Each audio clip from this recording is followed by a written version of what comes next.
Sometimes it's hard to know what or who to believe anymore. This guy here, yeah, he's king of the pedophiles, ran a human trafficking ring involving children being sexually prostituted to high profile individuals for years. And he made millions, perhaps even billions of dollars in the process, all of which was kept in banks, none of which ever thought about withdrawing his banking privileges. So color me shocked when a bank in Minnesota decided that they were going to take banking privileges away from this guy. Yeah, conservative advocate, bit of a weirdo, and famous pillow maker. Kind of don't know which way is up anymore. And you definitely don't know where the truth is coming from or how you're going to figure it out. I mean, we're familiar with this guy and this chick. Now, this guy and this chick spent 4 years telling us how this guy was in bed with this guy. Now, it all turned out to be bullshit. This guy did not, in fact, collude with this guy, and this chick and this guy were completely fucking wrong the whole time. But they still have, well, you want to say top-rated shows on MSNBC, but that's sort of like being a gold medal winner at the Special Olympics, isn't it? However, as long as we're on the true scale, this guy turned out not to be in bed with this guy. This guy, this chick, still have programs. Now we're told to watch out for this guy. You see, this guy's a threat because he did interviews with this guy and this guy who both took issue with the official narrative of this guy. Now, we know that can't be allowed in this day in any way, shape, or form because the official narrative has to rule above all. So when you're told that this guy is in bed with this guy and you've got this guy and this chick telling you about this guy and this guy being in bed, this guy here presenting doctors like this guy and this guy taking issue with this guy, you really don't know where the truth is coming from. Now, a lot of people would tell you the proper response to that is that we've got to have some sort of policy, some sort of government or maybe corporate policy determining who can and can't say anything. I think the solution is to leave it to this guy. Because at the end of the day, this guy is the one who has to do the thinking, process the information, and come to their own conclusions, independent of what any of the aforementioned guys might say, and independent of what the prevailing narrative might be. The opinions expressed by the Reverend are his own and nobody else's on the planet. Not friends, not foes, not supporters, not detractors, not sponsors, and certainly not employers. They have been adjudicated thought crime in all jurisdictions. Consider yourself warned. They are coming from the heart. They are guided by the mind. They are guaranteed to choke you with a big, fat dose of the truth, God. Welcome back, boys and girls. It's time once again for the Sunday sermon. So this guy and this guy... Good to see you all on board, man. Everybody in for the drum roll. We know the drill. Come on, guys. Coming hard charging right out of the starting gate. Going to do a little roll call, see who we got on board. Got a lot of stuff to cover, some interesting shit. Yeah, I don't know where that little opening rant came from, but that's been the narrative this week. It's just been crazy. Everybody wants to determine the truth for you instead of trusting you to make the decision yourself, man. And we're going to go over that, one of the bullet points. But let's use on board, man. We got the lovely Miss Emmy. Nice to see you, young lady, always. Brother Joel on board. We have Roman and no doubt Carrie from opiumtales.com. We have, oh, yes, my lovely Oksana. Good to see you, pretty lady. Steve Jetton on board. By the way, thank you for the care package. Those stickers are going to look good on the crane. I've just got to hope that none of the company inspectors notice when they're out there. I'm going to try to place them in. I'm going to try to place them in areas where they just look like they go with the flow. We got Mike on board. Good to see you, man. The mighty Stone. Brother David on board at G-Dub. Man, G-Dub, you're getting pretty much your whole fucking week next week. We're going to go over the Canadian thing. I've got it on a bullet point, but I don't know if we're going to be able to get to it this week. Some interesting stuff going on that front. Appreciate everything you do for the program. Let me see. We've got Brother Wayne, Brother Jude. Oh, man. Yeah, you enjoyed that. I thought so, man. I don't know. I'm still learning my way around this whole fucking StreamYard thing, trying to get the whole screen navigation down and figure it out. It'd be easier if I had a producer, like somebody to work with me here, but it's just me and the laptop, man. Just a crane operator with some opinions, and I kind of dig the authenticity of that. What do we got? Brother Ryan coming to you from the 660,000-acre Briscoe Ranch. That's down in Texas, y'all. For those of you that didn't know where you're at. Brother Jeff Truitt, the treasure monk himself, joining us. Glad to have you on board. Let me get another sip of liquid enthusiasm right here. Just came over the pass from Portland. Was over there with a new friend and instructor. Working some stick and knife stuff, make myself a little bit harder to kill, which is a good thing that I recommend for everybody. But anyway, yeah, just drove over the pass. I got to tell you, man, Portland, fucking depressing, dude. You want to see like urban decay in progress? It's like every month it just gets worse. Hella depressing, man. Hella depressing for what used to be a really, really beautiful city. But that's the trend with Democrat-controlled cities now, and it's a trip to see that going on. Brother Sam Wilson. Speaking of denizens of the Northwest who are had it up to here with authoritarianism, good to see you, Sam. Glad you made it, man. Glad you made it. Good to have you on board. Let me get it back to the soundboard. We go ahead and fade the music out. The bumper music, as always, from a band called Red Desert, from the smoldering embers of the once great city of Minneapolis, Minnesota. A little gut stomping rock and roll. The name of the track is Older, No Wiser, because every week I get a little bit older, and that's evident. And every week you guys get to decide if I've gotten any wiser. Some weeks I do better than others.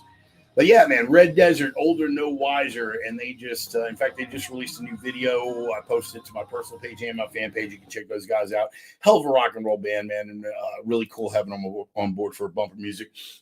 A couple of sponsor shout outs, just real quickly. We'll get to that. We have, of course, Roman and his lovely wife, Carrie, and, of course, Roxy and Allie and the bevy of beautiful women over at opiumtales.com. And you have to check them out at opiumtales.com now. Because they are no longer allowed on the Twitter format. Jack Boots Dorsey has seen him to the exit, but they have the erotic pinups and portraits people. Brother Roman has been a close and dear friend of mine for many, many, many years. We actually go all the way back to the 1980s. Yeah, we're that fucking old. Yeah, Dave, you like that album? Man, I got a lot more Doom to throw your way coming up. But yes, dude, definitely check them out at opiumtales.com. Beautiful portraits of beautiful women. They are the erotic pinups and portraits people, and you can check out Roman's testosterone-driven commentary, which you guys know I am all about. Also, Casey and Dusty Tellison, my Viking brothers, the only legit barbecue in the Inland Northwest, talking about Nordic smoke barbecue. They are setting up the long ship every Thursday now at American Gun and Pawn off of Sprague. So if you are in the Spokane area, get out there. They are serving from 11 o'clock until they run out, and they usually run out real fucking quick because everybody knows the real deal when they see it. And I'm like, Carolina by way of Texas, I'm not easily impressed with barbecue. These motherfuckers have it going on, man. Casey and Dusty Tellison from Nordic Smoke Barbecue. All right, Brother James Pearson on board. Glad you made it.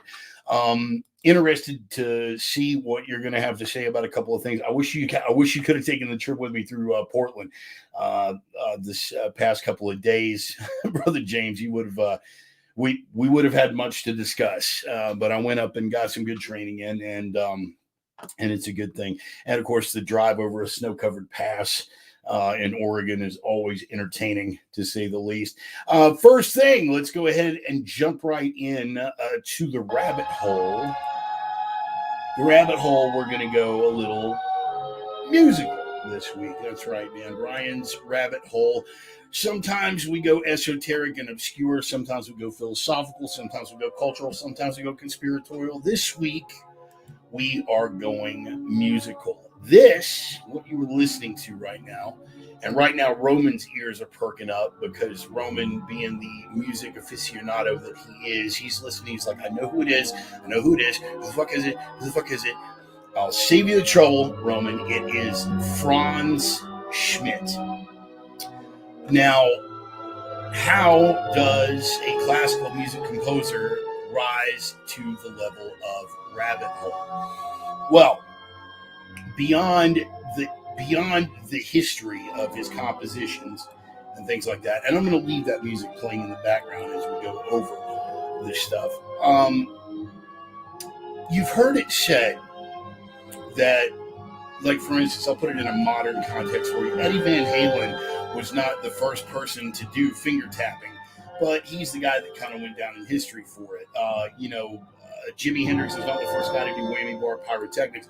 Franz Schmidt was not the first guy to do epic compositions, nor was he particularly unique in the way that he structured those compositions, but the way that history treats him and will continue to treat him has everything to do with his significance. Now, he died actually in 1939, but he had the misfortune of being a Gentile composer. He had the good fortune on the one hand of being a Gentile composer in an age in Germany where Jews and anyone who gave two fucks about them were considered degenerates, and anything that they produced musically or artistically was shunned. His most famous composition was composed between 1937 and 1938, called the Book of Seven Seals, obviously tied to the biblical book of Revelation and the prophecies therein. But Schmidt died again in 1939 before the full impact of the Third Reich, shall we say, was felt. And unfortunately, he got caught up, even though he was never political. Never once in his life did he make any sort of political statement supporting the Third Reich, supporting National Socialism, or any of these things. But because, and in much the same way that Wagner got co-opted and Nietzsche as a philosopher got co-opted and is swept up and historically identified with that, his musical legacy is forever going to be tainted, depending on how you look at it, his musical legacy is forever going to be tainted for being tied into the rise to power of the Third Reich. Is that the one you were talking about? You enjoying that? All right. See, Ryan had a different Franz Schmidt in mind. I went a little deeper than he was willing to go this week. But anyway, with regard to the depth of this one is not in each individual's uniqueness. The larger point that I'm trying to reach here is sometimes one's affiliation will taint and shape one's legacy with regard to how they are remembered in history and how history will view them in the longer lens. So we really don't have any control of that. And going forward, that is one thing that we always have to bear in mind, is that there are going to be certain historical relevancies that are going to be beyond our control. No matter how we decide to live our life, whether we live virtuously, whether we live non-virtuously, whether we are, whether we're alphas or betas or whatever, the story that's going to be told about us after our passing is beyond our control. But again, this guy is a fascinating case study, historically and musically. And again, that is Franz Schmidt. And, Ryan, we can go with your Franz Schmidt next week. I just rolled with it, bro. You definitely want to check it out. Particularly the Book of Seven Seals. I'm all about I'm all about classical music where it's tied into, Book of Revelation, apocalyptic, anything, Come Sweet Death, Opus Dei, any of the famous compositions that tie in with that particular theme. And the Book of Seven Seals with Franz Schmidt is definitely worth it. So take a look at that, and that's going to be a rabbit hole for the week. All right, guys, we are going to move on. Coming next from the hey, we fucking told you so department, the EU warns against too many COVID-19 booster shots too soon. Wow, who could have seen that coming? Stepping back to the original thing that we did in the intro, again, information, misinformation, disinformation, all of the things that they're calling it, whenever somebody breaks from the official narrative. A lot of us have been saying this from the very fucking beginning. But see, you ain't no virologist. You don't know nothing. You ain't no scientist. You ain't no doctor. So you ought to just be listening to people smarter than you and get that jab because they told you. Yeah, we probably should have, but some of us have two brain cells to rub together. And we just went, hey, man, we've got a basic rudimentary knowledge of how immunology and virology work. And maybe it's a bad idea when you consistently bombard the immune system with booster after booster, that it could wind up having a detrimental effect. Some of us have been saying this from the beginning. Well, guess what?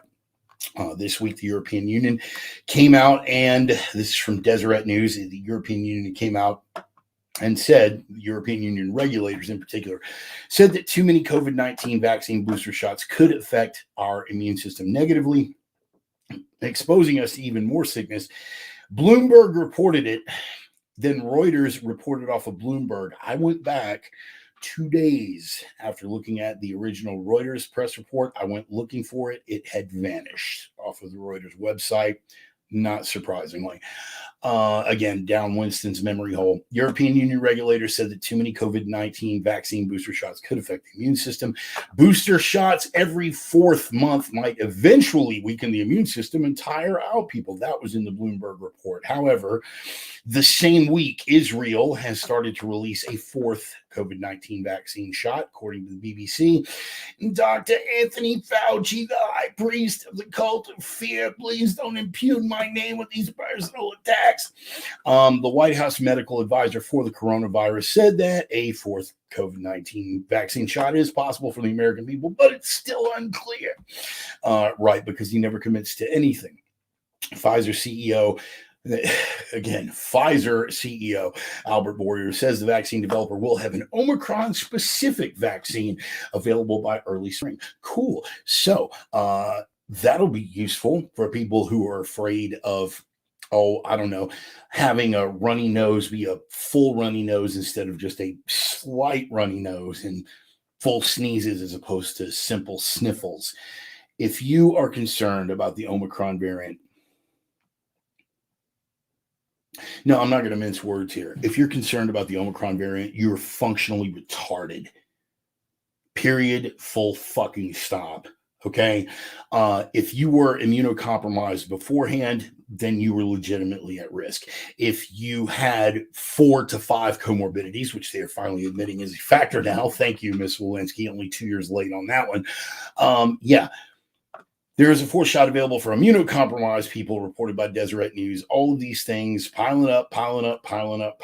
If you, as an otherwise healthy person, are concerned about the Omicron variant, you're functionally retarded. There, I said it, and I won't take it back.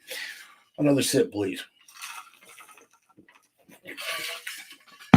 Leading me to, how dare you vary from the narrative? We will bury you. Rolling Stone magazine publishes a menace to public health. Doctors demand Spotify put an end to COVID lies on the Joe Rogan Experience. Now, you saw it in the intro. Joe Rogan, over the course of 2 podcasts, he interviewed 2 doctors, Dr. Malone and Dr. McCullough, both of whom are substantially credentialed, both of whom also have some things in their background that do make them a little suspect. Again, you can't abandon the official narrative just to plunge headlong into the other narrative. Just because it's not the official narrative doesn't mean that it is 100% the gospel. Stop abandoning critical thought. I don't believe that Dr. McCulloch or Dr. Malone had it completely right in either of their testimonies, but I do believe that they had a lot of important information worth hearing. The more that you contribute to the debate, the more information you have to process, the better you are going to be able to critically process things and think for yourself and make the correct decision. But no, this week, and it was a bad week for Biden. That's going to be a number of bullet points on that. But this week, not only was the vaccine mandate struck down, but he came out and put the push on and told social media platforms in particular that they needed to crack down on misinformation. It's got to stop. It's got to stop. Misinformation, of course, being defined by the mainstream as anything that varies from the mainstream narrative. Under any circumstances, it does not matter. It doesn't matter how well documented it is. It doesn't matter how much empirical evidence you have to back your claim. None of these things fucking matter. If it varies from the mainstream narrative, which keeps shifting, by the way, it is considered misinformation until the mainstream narrative catches up with it. Example number one, as we were just discussing, the people that were dying of COVID, the vast majority of them had 4 or more comorbidities. Now, plenty of us have been saying this since the beginning. We made that observation because it was patently fucking obvious. Hey, all these people that are dying, we noticed that they've got 3 to 4 other comorbidities. The ones that are actually dying are already obese, diabetic, fucked up, respiratory illness, what the fuck ever. We made that observation early on. Lots of us were banned from social media platforms for making that observation. Well, this week, now it's no longer misinformation because the official narrative has had to catch up with it. And Ms. Walensky, the CDC chief, came out and made the same observation that we made 2 fucking years ago. And now it's not disinformation. Now it's okay to say it. This is how dictatorships work. So Joe Rogan this week is a menace to public health, quote unquote. 270 physicians and scientists have signed a petition to shut him down. Now, again, that's the point that I'm making, the larger point that I'm making about this is how dictatorships work. In free and open democracies, where we have a free and open exchange of ideas, the way that any of these 270, and we keep hearing that, they'll beat us over the head with that one, nearly 300 doctors and scientists, nearly 300 doctors and scientists have signed the petition. Not one, not fucking one, has stepped up to say, hey, I would like to go on Rogan's program. Seems to me that if you really wanted to push a narrative and you really believed in your case, that would be the way to do it. Let's just get down to brass tacks here and crunch some fucking numbers. Let's kick the ballistics. CNN on its best day, they're down in their viewership 90%. They can't crack 1 million fucking viewers for even their primetime shows, even for Stelter, Anderson Cooper, any of those guys. They can't crack 1 million fucking viewers. Rogan has 11 million.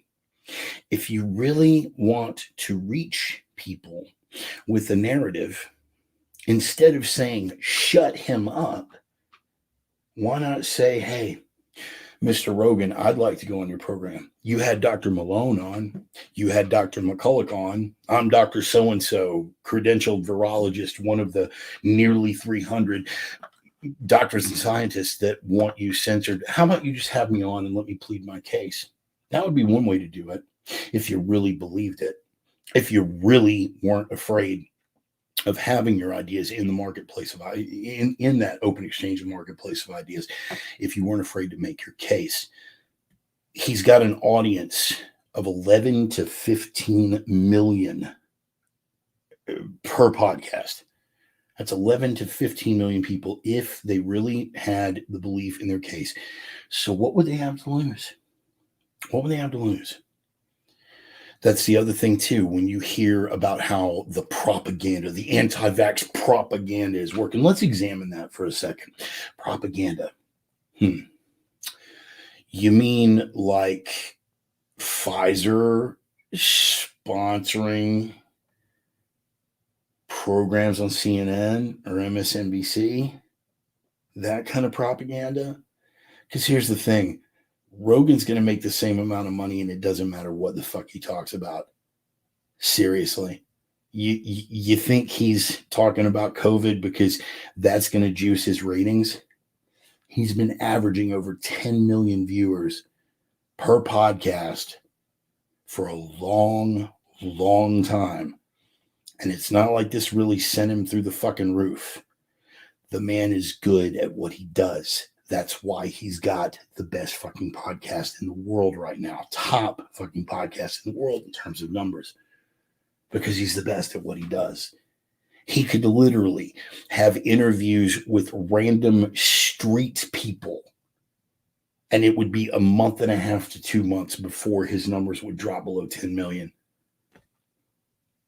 So it's not like he has anything to gain. Unlike Pfizer,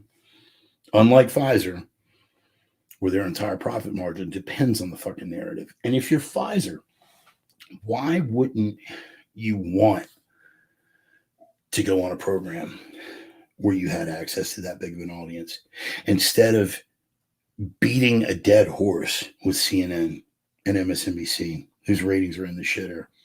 Why? Again, none of this adds up. But yes, Joe Rogan, threat to public safety, a menace of misinformation, and we've got to shut him down. Say goodbye to one Republican talking point. Death of the Republican talking point this week. It only took them a year. It only took them over a year, actually. Took them over a year and took Merrick Garland and other members of the Department of Justice being called out publicly. Here we are, more than a year after the insurrection, boogie, of January the 6th. Over a year later, no one had been charged with anything under the Sedition Act. No one had been charged with insurrection. Nobody had been charged with treason, any of this. And then Merrick Garland got publicly called out for the third time for that very fact. Hey, we're a year later. You got 700 some odd arrests, 750, I believe, somewhere in that neighborhood. You got 750 some odd arrests. Not one of these guys has been charged with insurrection. So this week, Stuart Rhodes, founder of the Oath Keepers, and 10 other individuals were charged with the, could it be any more fucking vague, seditious conspiracy and other charges for crimes related to the breach of the Capitol on January the 6th. Now, again, they've had access to Stuart Rhodes' phone records. There have been some allegations that Stuart Rhodes was selling out to the feds. Going to be interesting how they're going to sustain that. Again, this whole thing is playing out on the fly. But the talking point that no one's been charged with sedition, well, that talking point died this week. So now they've been charged with sedition. Now the talking point disintegrates into nobody's been convicted. And nobody's going to be. Okay? Let's be real. But yes, we have to keep making a big deal out of it because right now it's the only thing the goddamn Democrats have. Why? Because it's been, shall we say, a very, very bad week for the Biden administration. I'm going to get one more sip here before we launch into this.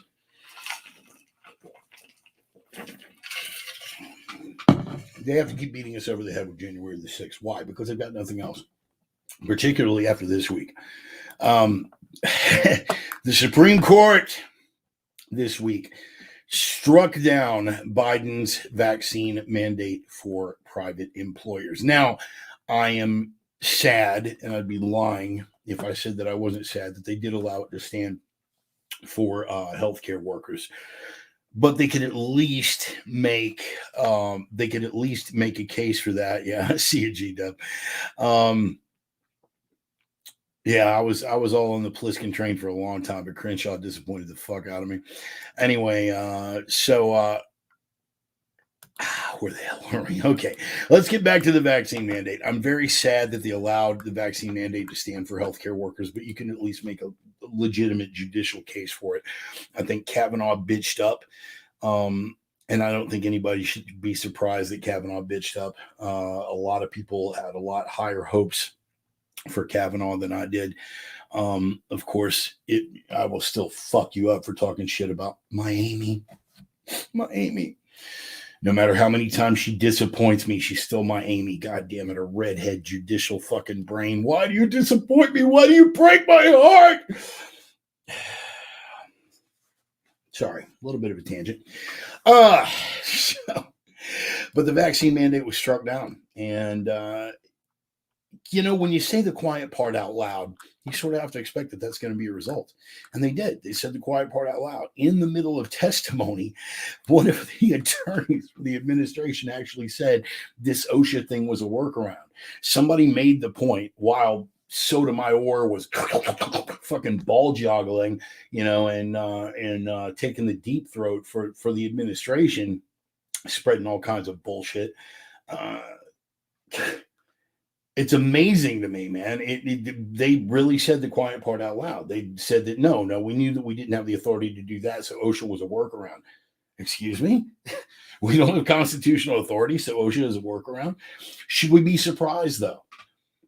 We've had this discussion before. Biden vowed early on, for instance, said that he was going to use private organizations like the Southern Poverty Law Center, and this is something that's been going on for a long time, if you've paid any attention, private organizations like the Southern Poverty Law Center to infiltrate and disrupt right-wing extremist groups in ways that the federal government wouldn't be allowed to do. In other words, we know we can't do it with the FBI, so we're going to hire private organizations to do it.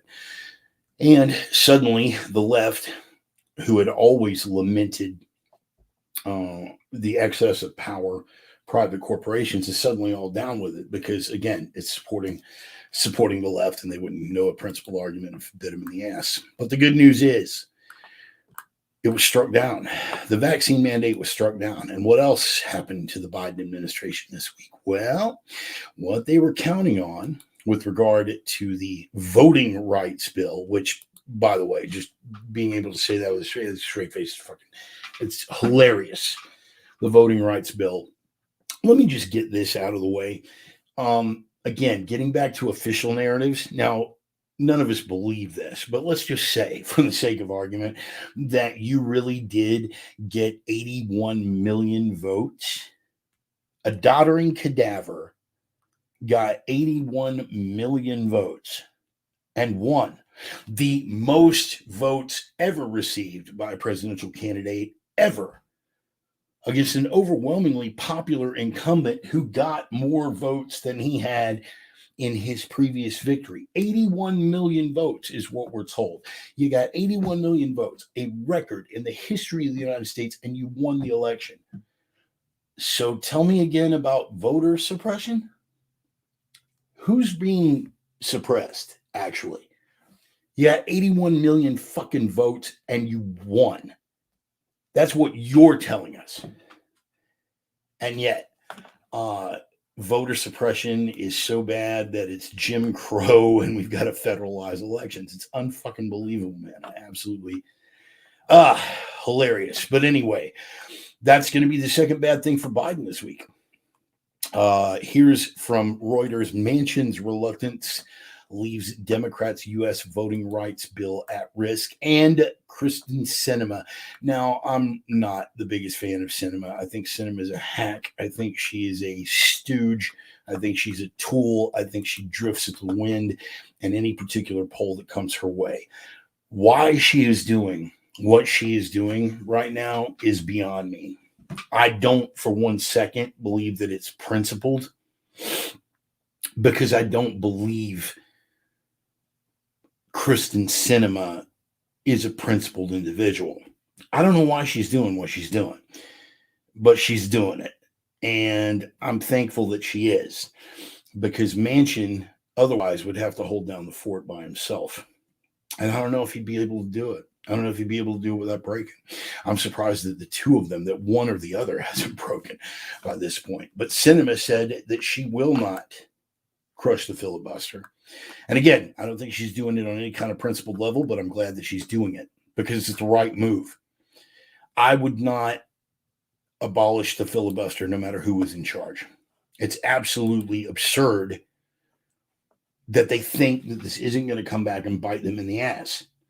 Again, the nuclear option, the 2/3 majority, Harry Reid, may he rest in peace, when he did his thing, and the Democrats thought it wasn't going to come back and bite them in the ass, and then it did. It's the same thing with the filibuster. And Tom Cotton was brilliant, absolutely brilliant. I mean, at this point, most of what goes on in DC is fucking theater. And if you're going to do theater, give me a fucking show, baby. Give me a show. Tom Cotton put on a hell of a fucking show.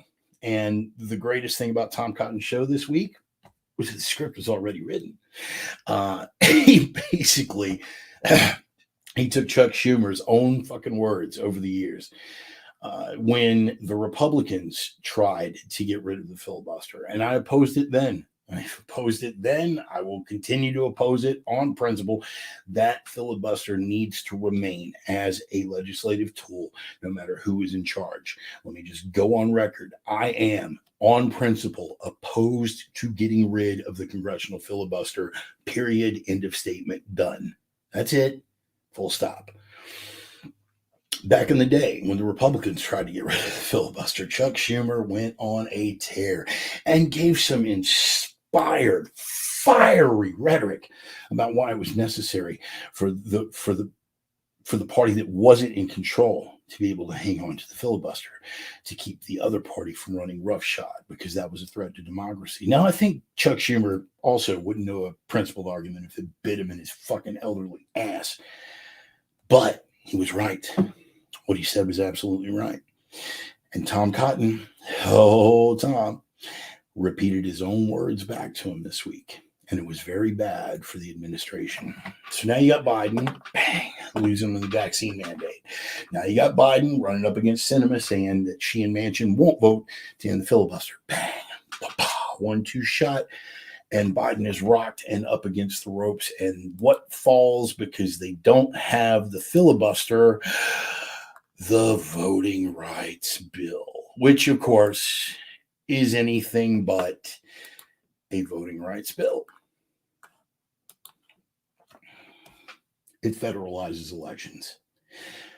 It is the most transparent, obvious attempt at one party trying to shut down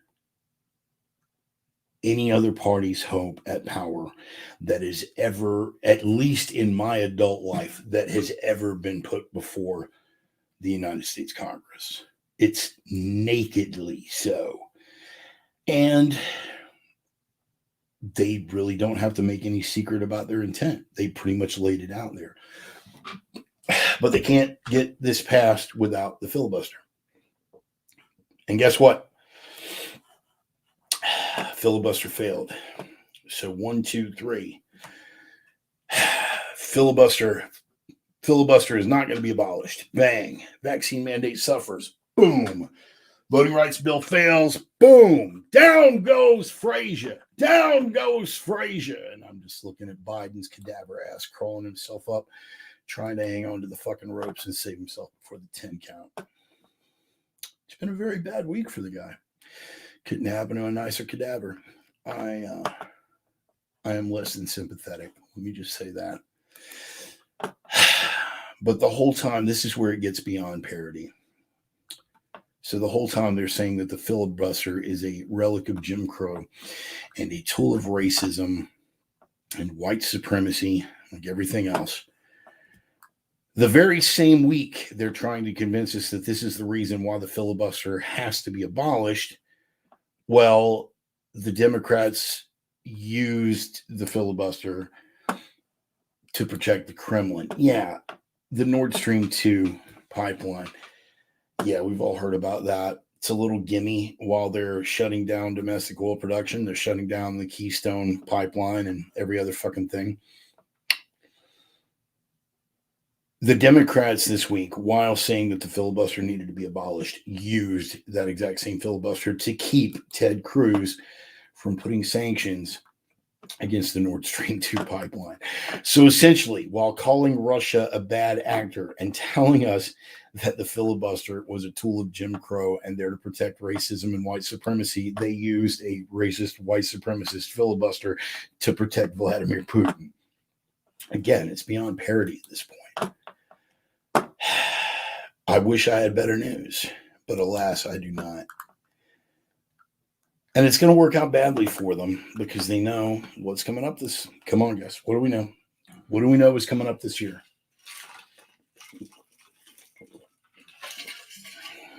The midterm elections, where it is entirely possible that they are going to lose both houses of Congress. All we need to do is take a look around. I'm just going to do a quick search. Here's a quick search on Google. I'm not even going to go into DuckDuckGo, but it really has descended into the wide. It really has descended into the Wild West. Here's the search prompt for Google: Blue cities murder rates up immediately. Nashville, nationwide crime up. Rising violent crime likely present a political challenge. Murder spiked in 2020 in cities across the United States.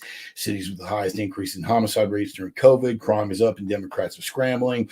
Linking city violence, Democratic politics is a reach as USA desperately covers the fact check. Vox.com, Trump says murders are up in Democrat-run cities, and then they try to run interference and do a fact check. It's hysterical. Fueled by gun violence. That's another one. Fueled by gun violence, cities are breaking homicide records. Again, it's not the lack of law enforcement. It's guns.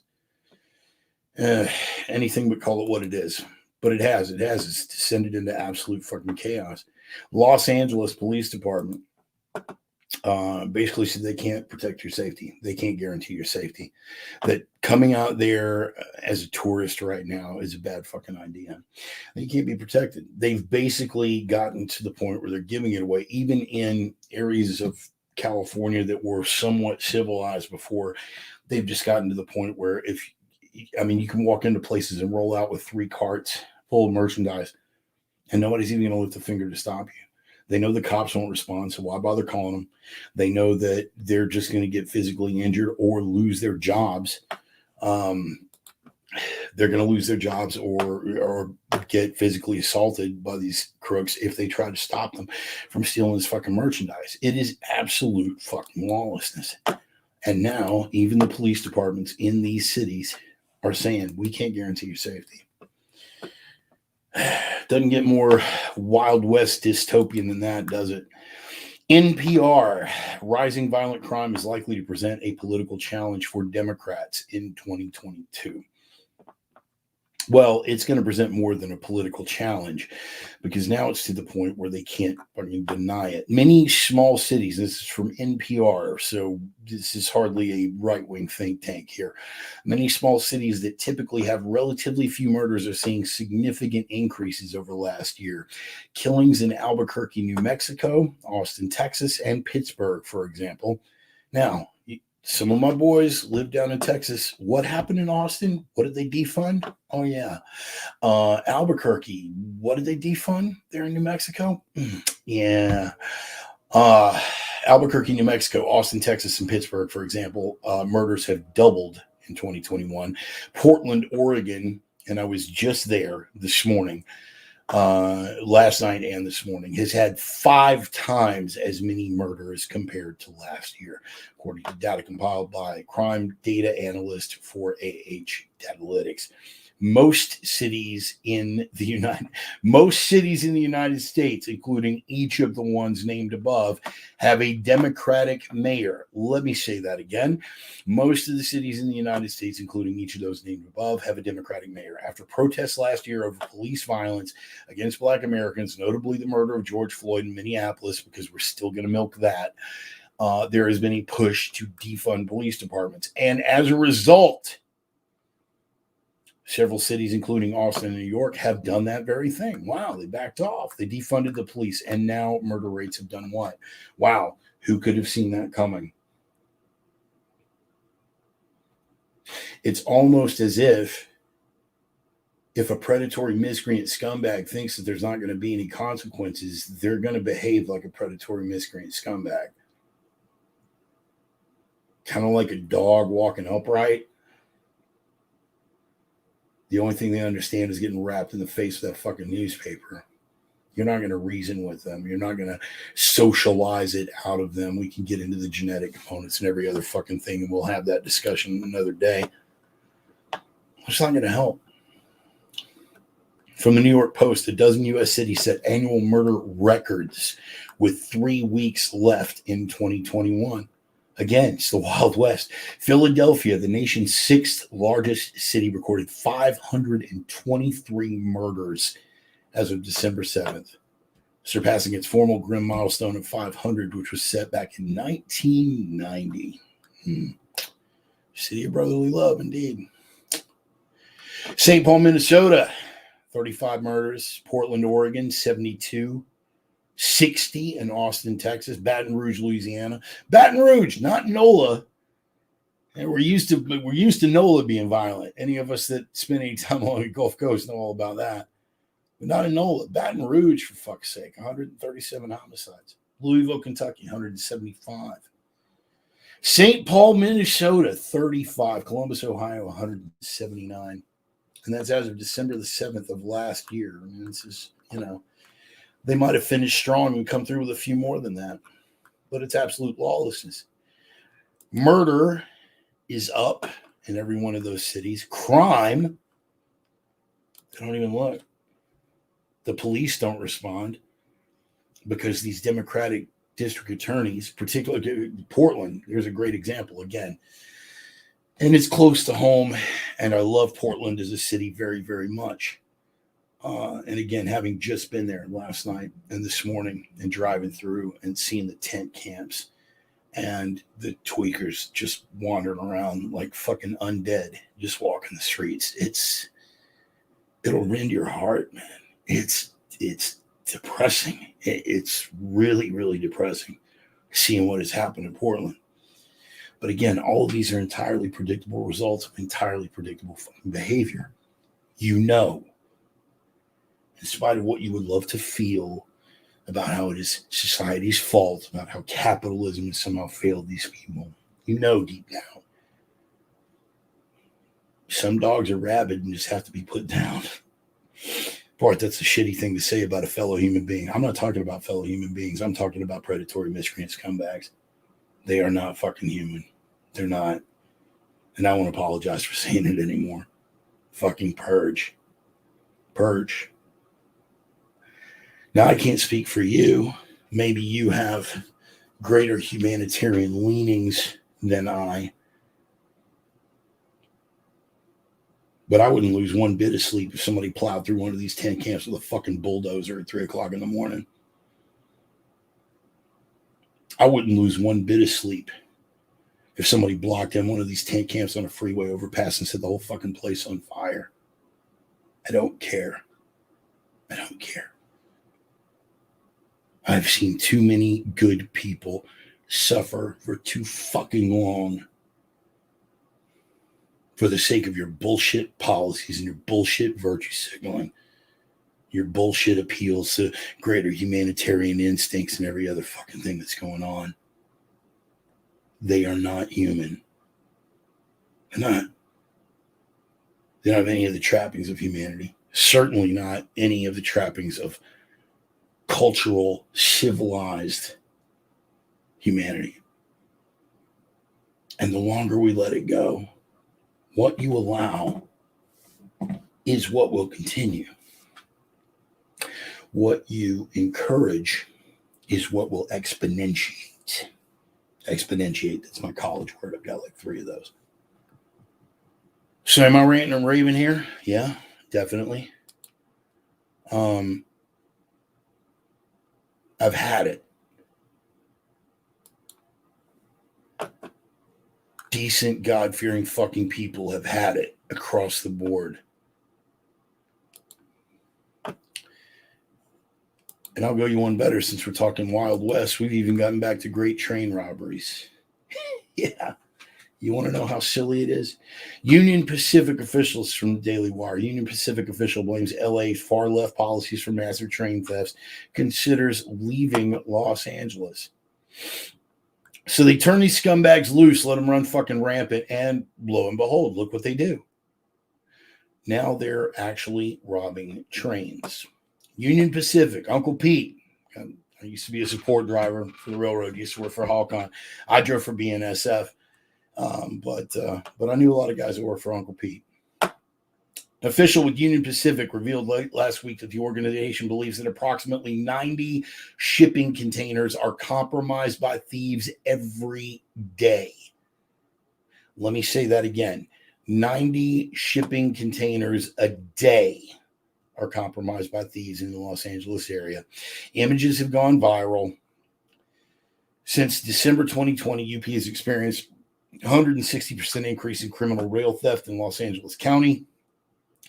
Not only do these dramatic increases represent retail product thefts, they include increased assaults and armed robberies of UP employees performing their duties moving trains. See, this is the thing that the Pollyannas don't want to look at. Well, you value property above human life. It's not just property, you cunt. You see, people have to work these railroad yards. And when you're out there connecting and disconnecting and putting trains together, taking things through the roundabout and circling the wagons and coupling and uncoupling and all this kind of stuff, it requires for people to be on the ground. And those people are being assaulted, beaten, and in some cases hospitalized now. Also, these scumbags can get their fix. It's just property, right? Fuck you. Fuck you, you sanctimonious cunt. Maybe it is just property, but it's not your fucking property, nor is it theirs. Over the last 3 months, over 90 are compromised per day. Over the past 12 months, it's approximately $5 million in claims, losses, and damages. And that value does not include respective losses to our impacted customers. In other words, that's just the damage and loss of productivity for Union Pacific, not even counting the property that's getting stolen and damaged.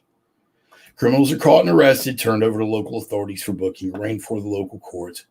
Charges are reduced to a misdemeanor or a petty offense because, after all, it's just property. Criminal is released after paying a nominal fine, or sometimes not even that. The bigger the city, the more leftist the DA. That's how it goes. And these leftist DAs are just turning them loose. Houston, Texas, Kim Ogg in the DA's office. Where are my H-Town people? You know. You already know. All of my H-Town people know what's going on with Kim Ogg in the DA's office down there. Austin, not going to be any different. Austin's going to be Portland South before too far in long. It's well on the way there already. Tent camps all over the place there. And it's too goddamn hot. One saving grace that Portland has this tolerable fucking climate.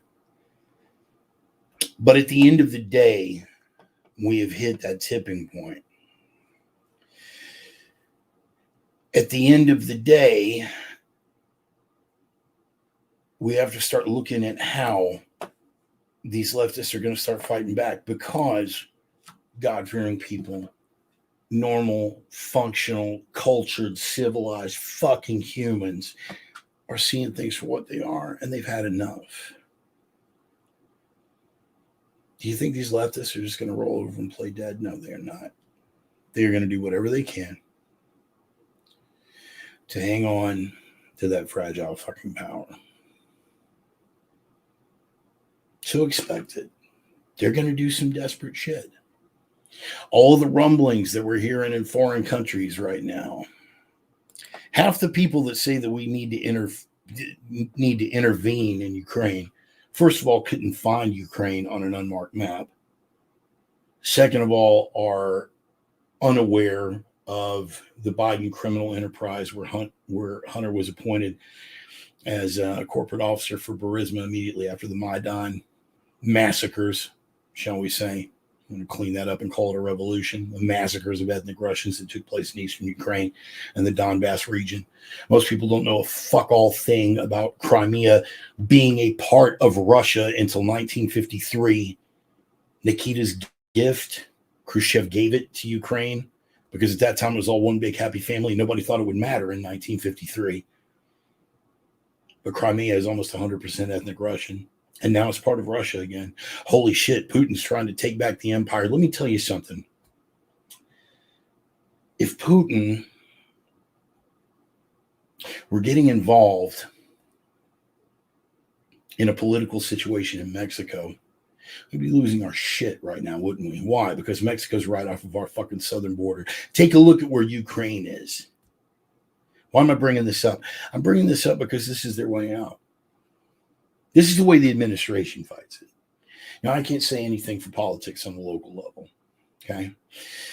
And I can't affect politics on the national level outside of elections. So my advice to all of you going forward,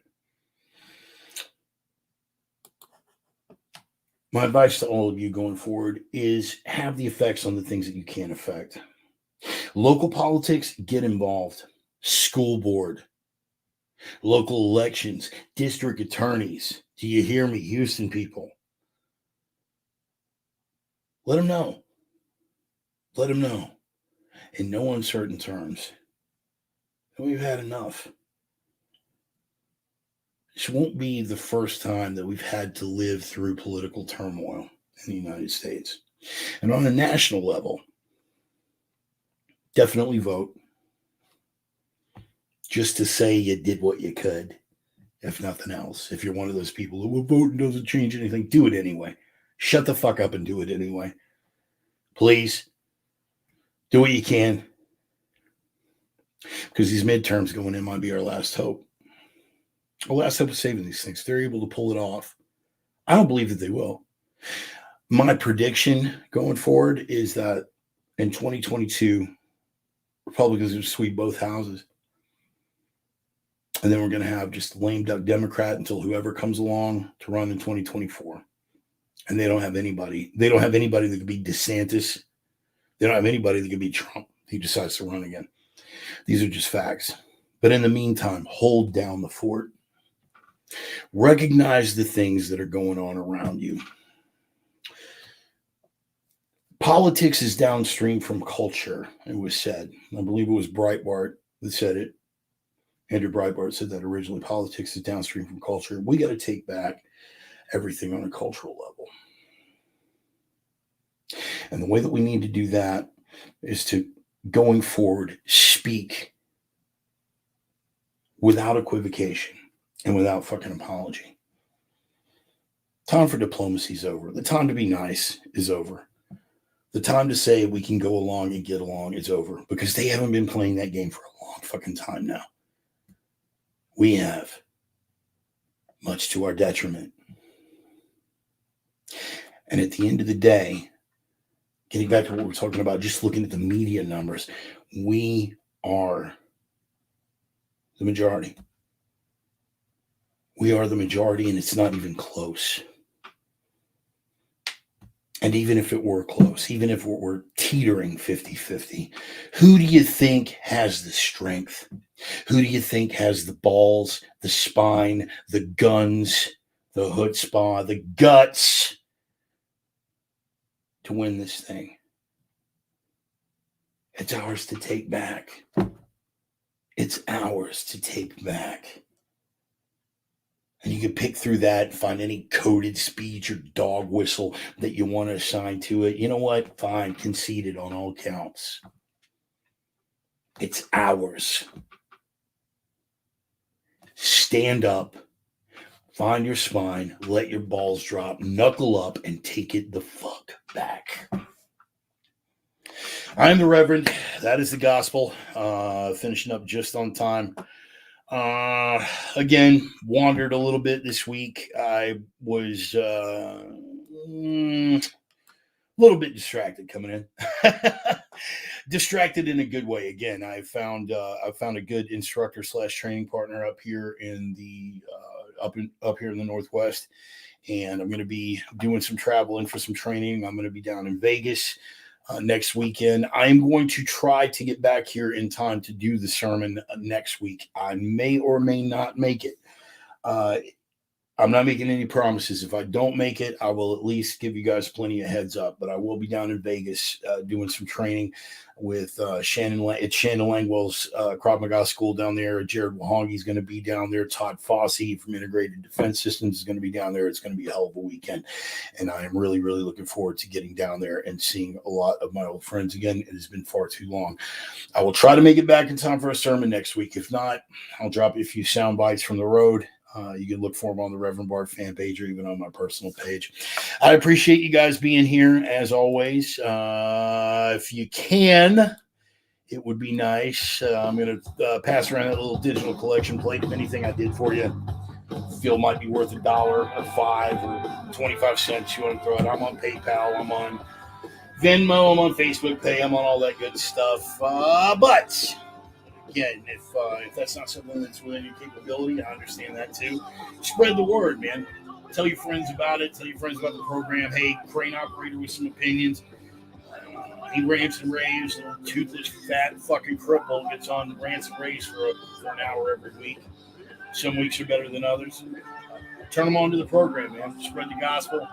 Turn them on. Put it on your social media format. Whatever platform you happen to be on.